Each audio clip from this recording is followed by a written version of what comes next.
传说在北海道有一个角落，只要站在悬崖边，就能亲自看见地球圆形的弧线。这究竟是大自然的奇迹，还是一场美丽的视觉误会？这期我们除了带大家验证地球甲的传说，走访壮阔的登别地狱谷，更在旅程的最后一天，意外挖掘到这趟旅程中最感人的景点。一个拥有真实太空舱好玩到让我们给出120分的免费科学馆，还有一颗让人流连忘返的爆量鲑鱼软饭团。从风景名胜到在地隐藏宝藏，跟着我们一起探索北海道的最后惊喜吧。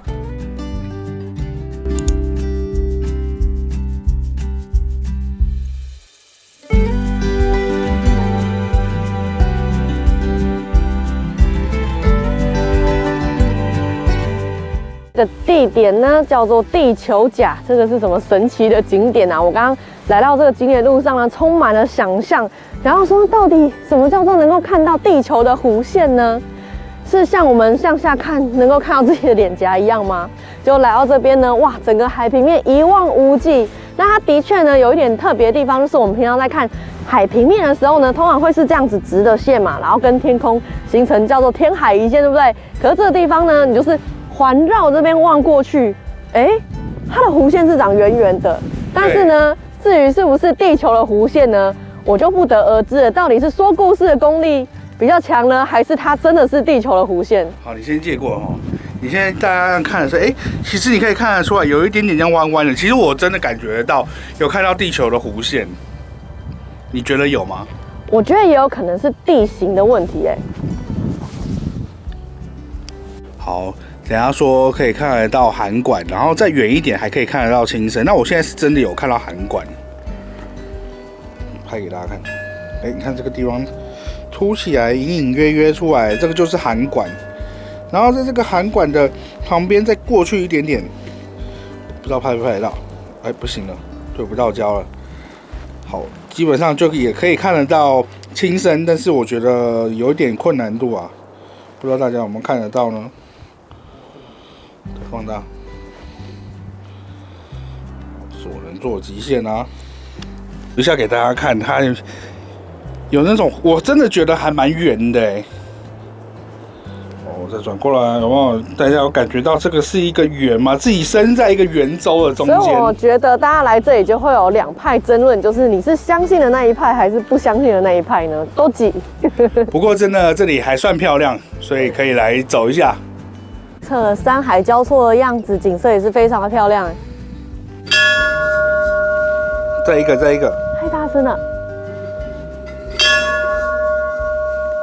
再一个，太多了。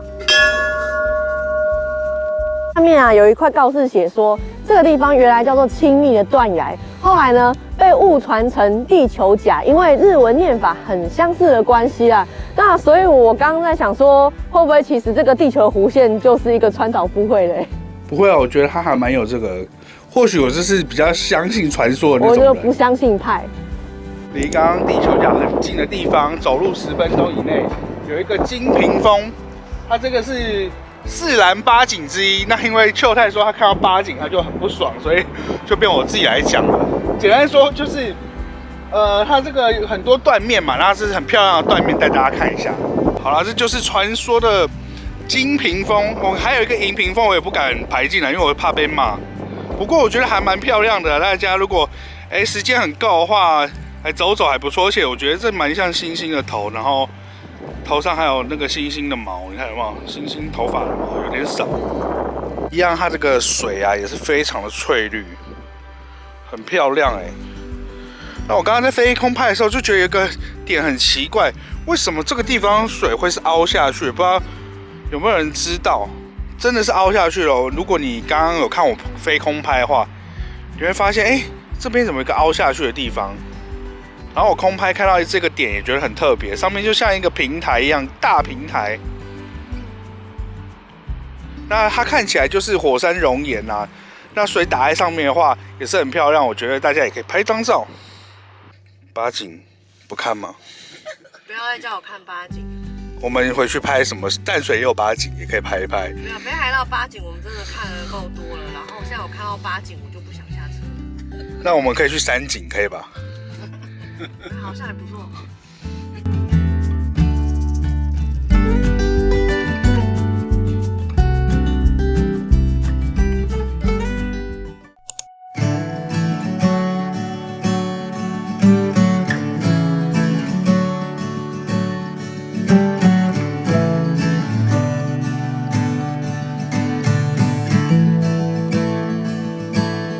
还是下车了，这个也是四兰八景之一，叫做 Dokkarisho， 惠饼半岛外海岸。然后呢，我在告示上面看到一个它的名胜叫做霹雳卡诺卡，然后听起来很像什么小魔女哆瑞咪的咒语，霹雳卡霹雳啦啦。好，然后这个呢，霹雳卡诺卡它是爱奴语，意思是美丽的形状，用来形容这片这个岩石啊、山岳海岸啊。好，那这个地方呢，它其实是爱奴族的信仰文化的重要的场所。哦，然后呢，就是它其实这个简介上面写的非常复杂，那我只能用我有限的理解力。它大概是说呢，这个地方呢，他们有一些记录，就是捕捉海豹的地方，所以这个地方呢，就是也许是有一些海豹出没的。我觉得它的地形非常特别，因为你下面以为它是海滩，其实没有，它其实像一块石板在下面。你会发现，如果我等一下拍近的给大家看，你就会知道了。而且其实旁边的岩石真的长得是非常的漂亮又奇幻，那整个海域呢很漂亮，我觉得有海豹出没也不奇怪。我们刚刚上一个八景之一，只有我一个人下去，结果我妈他们刚刚看到这个时候，大家全部下来，然后我爸说：“你不来空拍？”一直问我要不要空拍，他意思就是叫我去空拍，因为这里够漂亮。我觉得大家值得来，比地球甲还值得。我妈说，地球甲可以不用去，这里一定要来，我觉得好漂亮哦，真的很漂亮。好，来大家自己体会。我等一下飞一下空拍给大家看，顺便飞给我爸看。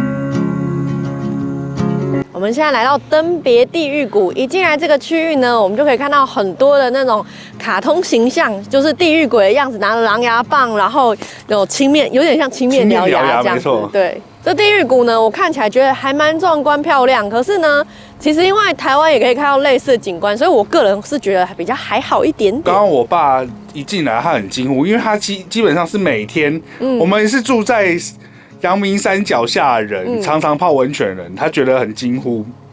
其实我觉得蛮漂亮，因为如果是台湾就是北投那边的话，看下去只有白跟黑黑的这样子，啊这边还多了一个这种铁锈的这种土的感觉，红土色。对对，所以我觉得是蛮漂亮，而且很壮观，而且它整个步道做得非常的漂亮，所以我觉得是值得来的。因为我刚刚是问你一个问题，说，这个如果是秋天的时候或春天的时候，会不会有樱花或红叶？那你说有这边，对，那我就觉得如果是红叶的时候，它开满了，这样子就会很漂亮，很漂亮。我跟你讲，如果是前2个礼拜这边雪还有在的时候，其实也蛮漂亮的。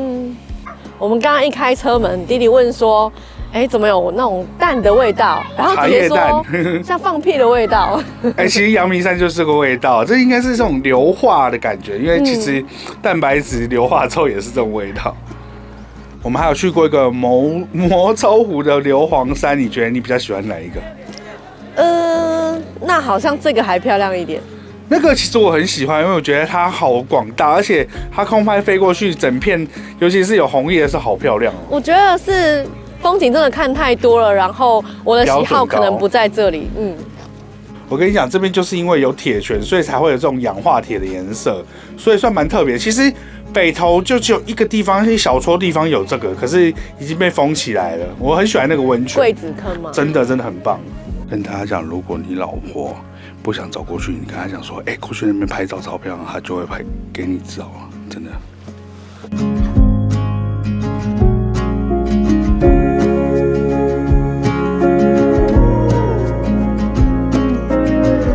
我们沿着步道呢，走到了地狱谷的中心。我觉得他们在设计动线还是蛮厉害的。在这边拍照呢，会好像被这个群山包围的感觉，好像真的就在地狱谷的正中央。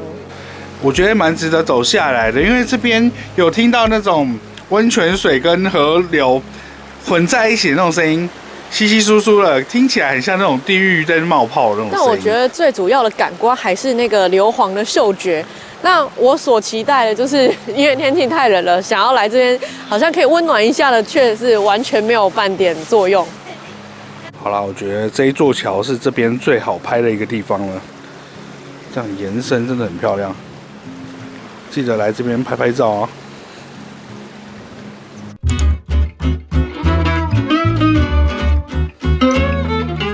来到了最后一晚的住宿啦，我们今天住千岁市的 Western Plus， 好难念。这间价钱还蛮划算的，是7200日币3人房。那我们等下就直接去看房间。虽然说3人房其实是有4张床的，备品一样是在大厅可以自取。我们今天入住701，一走进玄关呢，就闻到微微的烟味。那我们有用除臭剂去处理一下就好多了。他们其实柜子里面都会有，那个其实蛮有效，一除马上就有感觉。但是我跟你讲，北海道我住过很多次，常常都是写纪念房就有烟味。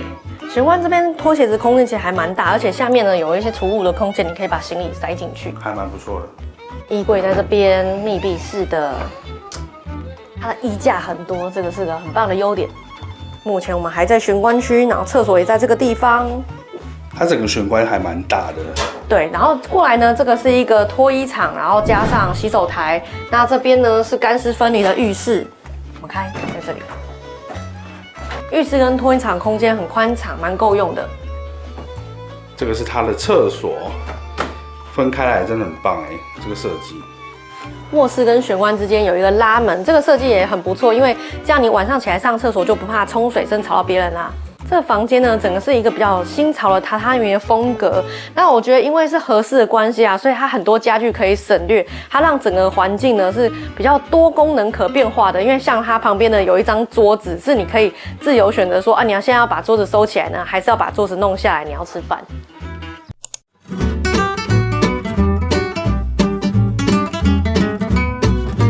我们现在来到道之站这个地方呢，叫做鲑鱼公园千岁。因为呢，今天已经是最后一天旅程了，想说找一些机场周边的景点。那其实到最后一天呢，我们家长都已经蛮累了，然后可是小孩又想要玩，所以我们带他来可以放电一下的地方。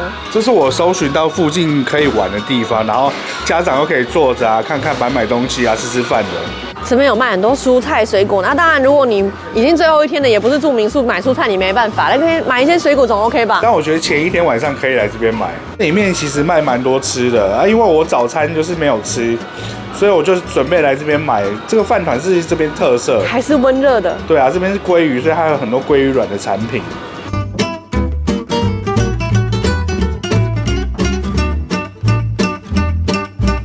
亲子冻看起来好好吃哦，而且还有做这种小小碗的，给小朋友刚刚好。对啊，如果你食量小小的，其实买个小的就够了。来这里还是吃得到海鲜冻，像这个五色冻啊，才1100多日币而已。而且它也有做迷你碗的。对。而我跟你讲，它应该是跟这边饭店有配合，因为我跟你讲，我在千岁附近啊，早饭店没有一间在做海鲜冻的。真的假的？对，就是说早餐是没有海鲜冻的这样子。所以我觉得应该是有配合一下。我觉得这超赞，里面有我喜欢的甜虾，然后干贝，几乎我喜欢的都在里面了。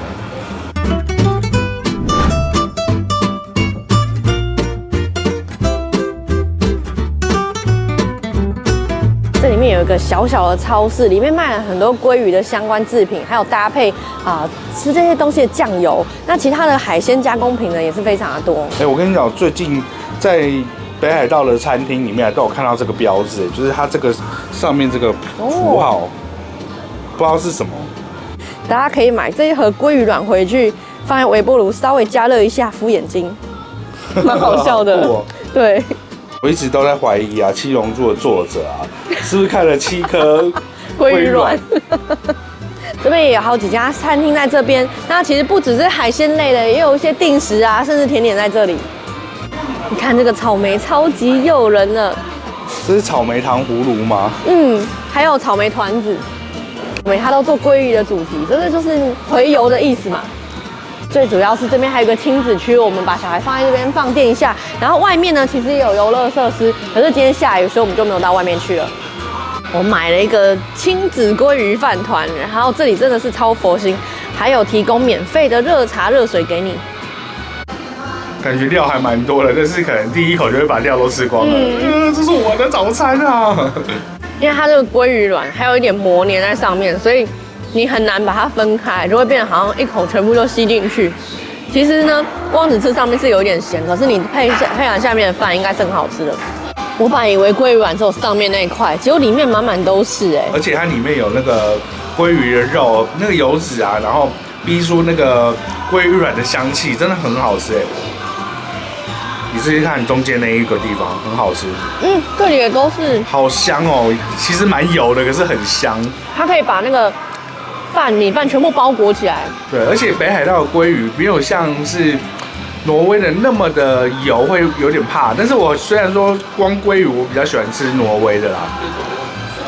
又多出了一个，他已经吃过早餐了，吃了我一口，这个都哇！我跟你说，因为这样算一算啊，觉得它的价钱跟你在便利商店买的价钱是差不多的，可是里面的内容物却是丰富了，可能有4-5倍之多，真的是爆炸厉害。然后我们还看到有很厉害的口味，海胆加上蟹肉跟鲑鱼卵综合的550日币。刚刚在进门之前呢，他还说不要拍了，这个景点拍什么这样子，觉得很烂，就进来你超开心的。没想到找到它的宝藏之处，我觉得日本就是这样，不用什么特别的名店，可是你却吃到世界好吃的东西。其实这应该也算是附近蛮有名的店的，真的。然后我爸刚刚就在里面逛水果啊，他说哇，这苹果好便宜哦，然后很开心的跑去买。我爸是一个平常不花钱，他这一趟只有这一趟这个有花钱而已，其他都没花过钱的。其实千岁水族馆呢，就临近在这个休息站旁边。那这个我们之前已经去过了，所以这次就不拍给大家看喽。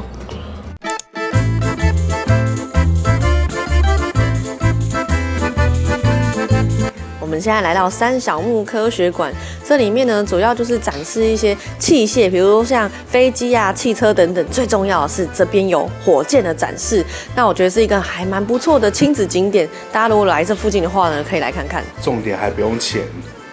这个是真正的滑翔机退役下来的，上面还可以看到他们贴那种就是类似像御守那样的航空安全。我本来想说这里写的应该是请勿动手，结果他说如果你想乘坐的话，请洽询事务室。我刚刚也是在看里面，我想哇，这个也还原的太好了。想一想不对，这是真的拿来展示的。这台车跟我一样大，同龄哦。这台车2人座，好小台哦。然后看到它这个牌子啊，叫做达多上。我爸刚刚讲说是达多上这样子。我们完全不知道，但是阿公说他很熟悉，就是以前有修过这个车子。虽然说这是你上的车这样子，因为我爸是做修车，所以他这车他有修过，这一台没有，但是这个牌子他就修过。他说这就是以前就是说这个就是日产的个车。旁边那个告示说，它的时速最高只有30公里，比我骑机车还慢很多。我爸他刚刚还说，这个牌子的车他以前还买过，买了没多久他就卖掉了。这还有互动装置，飞机往前飞很正常，可是它还可以后退。不动了。我觉得这个科学馆意外的还蛮有料的，而且东西就是很真实这样子。就算文字看不懂啊，就是你玩完这些东西也是蛮好玩的。而且我们刚刚小朋友一进来就是到处玩，每一个都觉得很好玩这样子。我们现在上来展示馆的2楼，这边几乎每一个东西呢都是互动装置，连大人都觉得很好玩，超好玩，而且每一个都可以玩，超多的，玩不完呢。这个按钮按下去，超酷的哦，它上面会让那个猴子在动，好晕哦。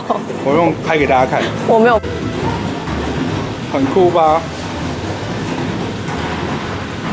你看这个压下去也是一些影画系，它里面有画在里面，不知道看不看得到。这应该就是最早的电影吧？对。这里有很多积木的装置，还有个小孩的游戏区，然后也都是跟科学有关系的。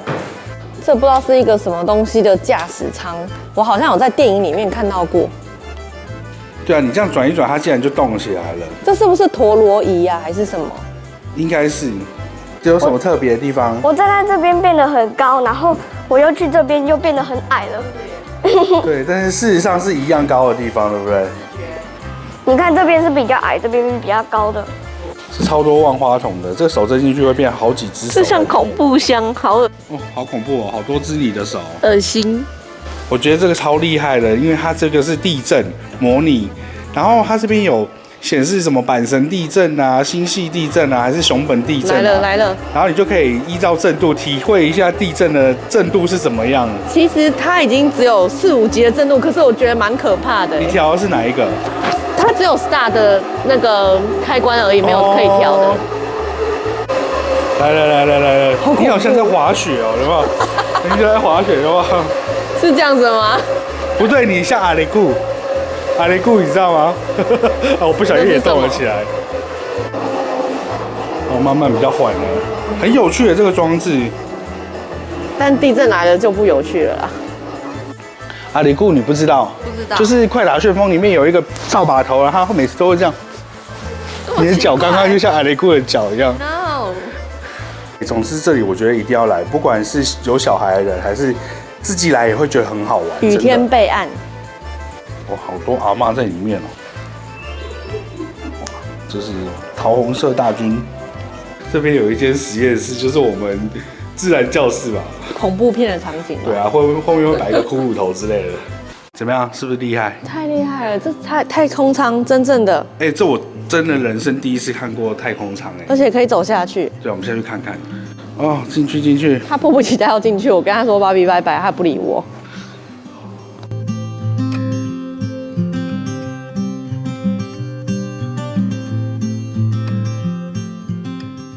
太空人在太空中就是吃这些东西，看起来真的是一点都不好吃哎。真的，我觉得太空人好惨哦。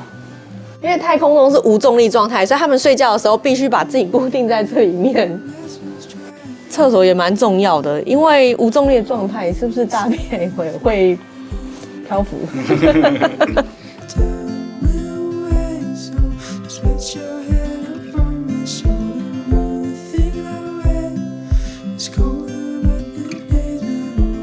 他们喝水是这样的，要透过这个管子直接放到嘴巴里面，然后你才能够打开开关，不能像我们平常一样拿杯子去装啊。看上面这些按键啊，看起来都很老旧，其实都是超先进的东西，到现在都还是。复古风。对啊。1到4岁的小朋友来这边呢，还可以体验穿小小太空服哦。哎，我给这个景点120分，太强了！我第一次给到这么高分的那种科学景点。哇，外太空真的有在使用太阳能呢，这是太阳能板。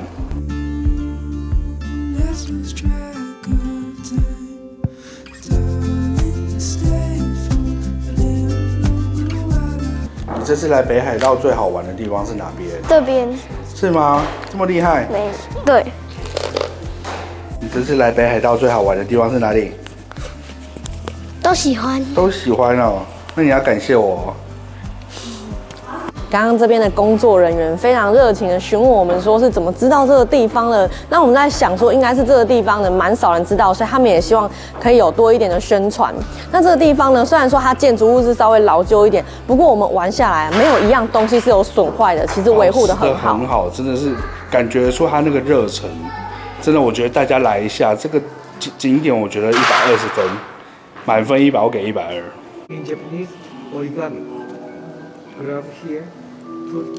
哦 ，Thank you， Thank you。我们来这边不仅不需要门票，他还送我们小礼物哎。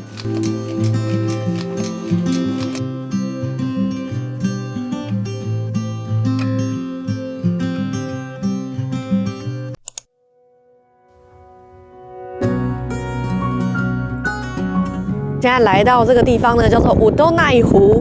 那这个地方呢，它是一个候鸟会经过的路线，所以它是一个赏鸟景点。那这个地方呢，它是一个保护区，所以大家如果来这边的话呢，要非常的注意，不要给鸟类喂食。那我们刚刚呢，在这边啊，真的有看到一些零星的小鸟，不过因为我觉得可能季节已经过了，并没有看到大批的鸟群，都在天上。我们今天在天上看到很多飞走的，成群结队的。对啊，这个地方其实也是一个休息站，所以可以来这边吃东西。我们等一下来这边吃东西，然后它这边也有那个展示馆，所以也可以进去看看，我觉得还不错。因为我们今天是最后一天，那我觉得适合最后一天或是第一天来到千岁这附近，这离机场大概10几20分钟的车程而已。还是我们最近能够接近湖水的湖了，因为它都没有围栏，然后这个湖水啊超级的清澈。还有展示馆，我们就不进去看了，因为该吃饭，然后赶飞机了。不过网络上说这边很值得来，因为它里面的资料丰富到觉得不像是不用钱的那一种。这边的开馆时间大家注意一下。这里面是纪念品店，然后也可以吃饭看湖景，然后重点是呢还有小朋友玩的东西，不过这有点偏宝宝了啦。但是我们的2只宝宝还在宝宝。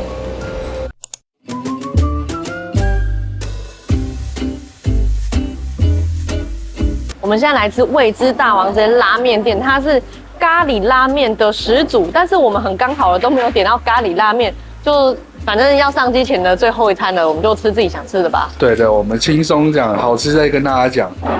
它的叉烧好厚哦，而且我本来看表面干干的，结果吃下去不会，油脂丰富哦。好吃。我觉得这边的味噌拉面都还蛮好吃的，可是口味比较重，比较咸一点。我也是点的，可是我点的是辣味噌，然后这一套是还有含炒饭，这是1580。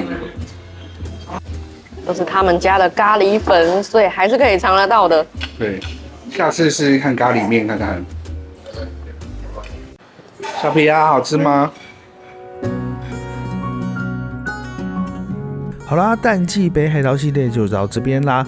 这次的旅游日期是2025年的4月1号到4月8号，刚好遇见了雪景的尾声，自驾的风险也低了很多。回机场还车前，我们又再次经过了知户湖，顺便空拍了一下。这个季节饭店价格划算，游客也不算多，真的很适合来走一趟。重点是机票通常也不会太贵，而且这次我们还遇到了连假，如果可以，明年我还要再来一次，推荐给大家啦，拜拜。